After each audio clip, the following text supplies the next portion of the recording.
Уважаемые эксперты, вашему вниманию представляю проект «Движение жизни» муниципального района Кардельский район, Республики Башкортостан 2020 года.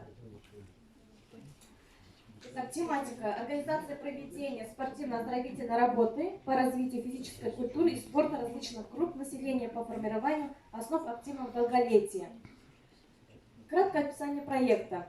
Проект «Движение жизни» предназначен для решения проблемы эффективного использования свободного времени с целью пропаганды и популяризации здорового образа жизни и направлен на повышение уровня социализации детей с ОВЗ, детей с ограниченными возможностями здоровья, также увеличение физической активности и граждан пожилого возраста, на повышение адаптивной физической культуры и спорта, на привитие желания вести здоровый образ жизни.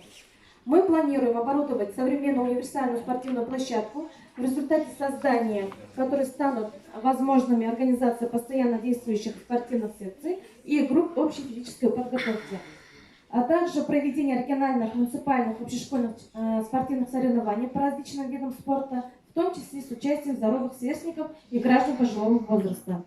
Проект у нас не требует капитального строительства зданий или сооружений и приобретения земельного участка, так как будет реализоваться в здании спортивного зала Карательской школы номер 1.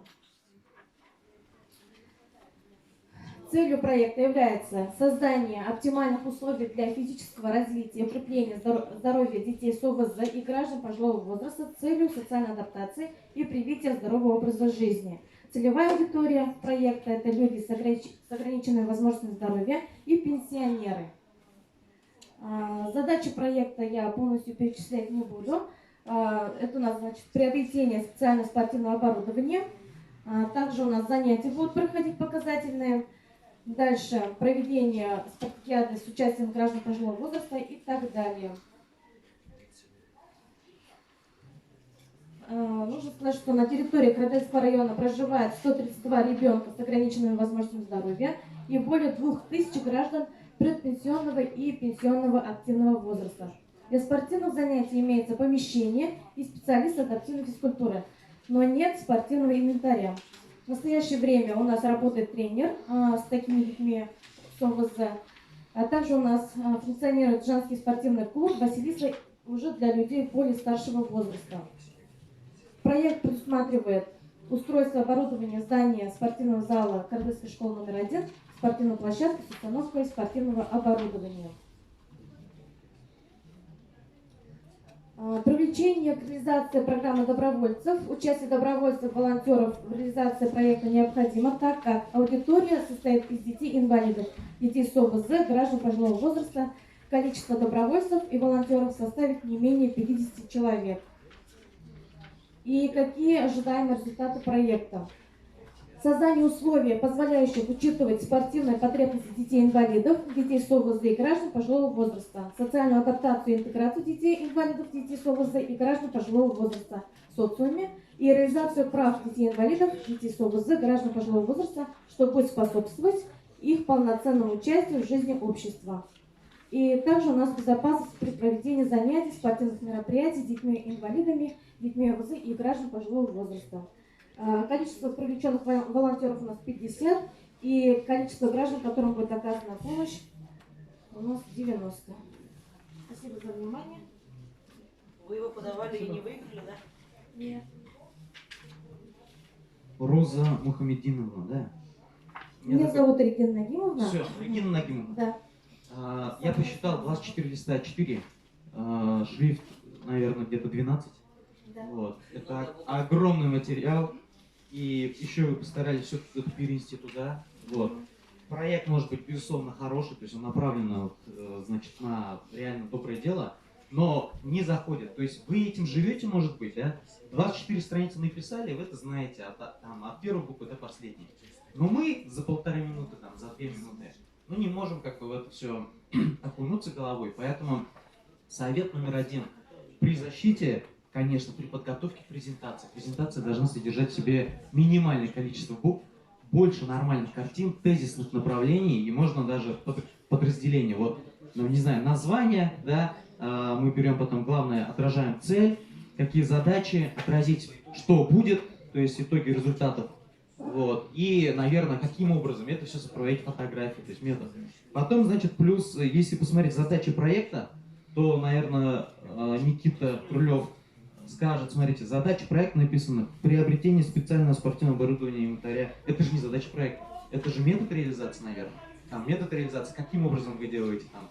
Что-то купили, что-то арендовали, что-то с кем-то договорились, с кем-то подписали соглашение, куда-то поехали, организовали. Вы пишете прям метод. А задачей проекта не может быть приобретение специального спортивного оборудования и инвентаря. Вот. У меня вот такие комментарии. Спасибо. Дело в том, что я защищалась первый раз. Хорошо, молодцы. Проект Да. общий, поэтому если какие-то минусы есть, мы обязательно учтем это.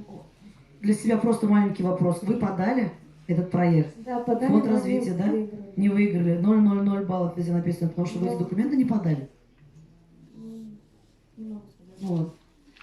Так, ну по поводу гранд-оператора, опять-таки, если будете подаваться на другой, да, то смотрим опять-таки положение гранд-оператора, чтобы все было так, как у них там прописано. Смету то же самое. Вот. Ну и по задачам проекта, да, тоже нужно, конечно, погулять. Ну и презентации, на самом деле, много буквок, оно как бы сейчас, мы все на клиповом мышлении находимся, да, нам, видите, прошлый вот увидел, Единая молодежь Башкортостана. То есть вот крупно картинки, основные тезисы, 2-3 пункта, не больше. Как-то вот так. Ну, что я скажу? Скорее всего, это проект для фонда, проект для президентских грантов. Да, вот туда. И сейчас, если по каждому пункту идти, смотреть, это долгое время пройдет. Но что я порекомендую? Вот, работать дальше над этим проектом обязательно.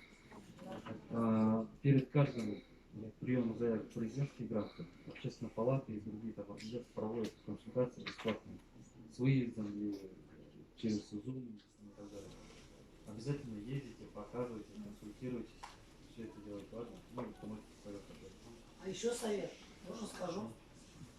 Можно, смотрите, если идет конкурс на физлица, да, взять что-то самое основное, ну, почекрыжить смету, и, например, подается человек от вас, да, молодой, там, до 30 лет, например, и уже под него как бы тоже падает проект, но как кусочек, потому что бывает же так, что вы всю сумму, например, не выиграете, но вы какой-то кусочек возьмете, и вы уже что-то лучше можете реализовывать.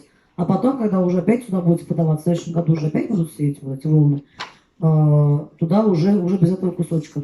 То есть как-то вот так кусочками набирать, добирать, ну, ни в коем случае не сдаваться и не пропускать конкурсы. Потому что каждый конкурс – это дополнительный шанс, чтобы привлечь финансовые средства. И себе в проект, и в Республику Башкортостан. Спасибо. Как из вчерашнего тренинга, да, то есть эксперт это как генерал в мозгу, да, а слона египетская. Оттуда. Спасибо большое. Регина, еще вот название «Движение жизни», здесь дефис нужен. Без дефиса это неправильно. Да. Как бы. Я Поэтому если просто вы подаете на... распечатала, и Все понял. ошибки были, да. Ну ладно, удачи. Спасибо. Спасибо большое.